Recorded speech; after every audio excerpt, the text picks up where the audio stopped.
ಎಲ್ಲ ಹಣ್ಣುಗಳು ಮತ್ತು ತರಕಾರಿಗಳು ಕೂಡ ಆರೋಗ್ಯಕ್ಕೆ ಪ್ರಯೋಜನಕಾರಿ ಎಂಬುದು ತಿಳಿದಿರುವ ವಿಚಾರವಾಗಿದೆ. ಇಂತಹ ತರಕಾರಿಗಳಲ್ಲಿ ಕುಂಬಳಕಾಯಿ ಕೂಡ ಒಂದಾಗಿದೆ. ಇದೊಂದು ರೀತಿಯ ಆರೋಗ್ಯದ ಉಗ್ರಾಣವಿದ್ದಂತೆ.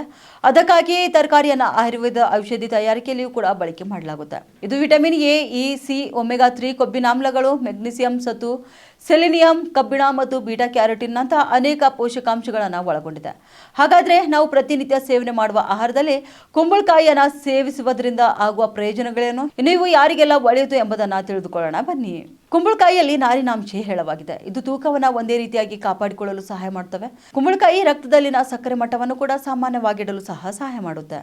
ಕುಂಬಳಕಾಯಿ ರಸವು ತೂಕ ಇಳಿಸಿಕೊಳ್ಳಲು ಕೂಡ ಸಹಾಯ ಮಾಡುತ್ತವೆ. ಮಾತ್ರವಲ್ಲ, ಇದರ ಗುಣಲಕ್ಷಣಗಳಿಂದಾಗಿ ಇದು ಹೃದಯ ಸಂಬಂಧಿ ಕಾಯಿಲೆಗಳು ಬರುವ ಅಪಾಯವನ್ನು ಕೂಡ ಕಡಿಮೆ ಮಾಡುತ್ತೆ.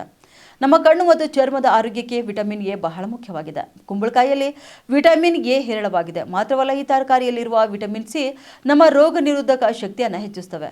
ಕುಂಬಳಕಾಯಿ ಬೀಜಗಳಲ್ಲಿ ಟ್ರೆಪ್ಟೋಫಾನ್ ಎಂಬ ಅಮೈನೋ ಆಮ್ಲವಿದೆ. ಇದು ಸಿರೋಟೋನಿನ್ ಎಂಬ ರಾಸಾಯನಿಕದ ಉತ್ಪಾದನೆಗೆ ಸಹಾಯ ಮಾಡುತ್ತವೆ. ಸಿರೋಟೋನಿನ್ ಮಾನಸಿಕ ಶಾಂತತೆಯ ಭಾವನೆಯನ್ನು ಉತ್ತೇಜಿಸುವುದಲ್ಲದೆ ಉತ್ತಮ ಗುಣಮಟ್ಟದ ನಿದ್ರೆ ಮಾಡುವುದಕ್ಕೂ ಕೂಡ ಸಹಾಯ ಮಾಡುತ್ತವೆ. ಈ ಮಾಹಿತಿ ನಿಮಗೆ ಇಷ್ಟವಾದಲ್ಲಿ ತಪ್ಪದೆ ನಮ್ಮ ಪೇಜ್ಗೆ ಫಾಲೋ ಮಾಡಿ. ಉತ್ತರ ಕರ್ನಾಟಕ ನ್ಯೂಸ್, ಇದು ಕನ್ನಡದ ಉಸಿರು.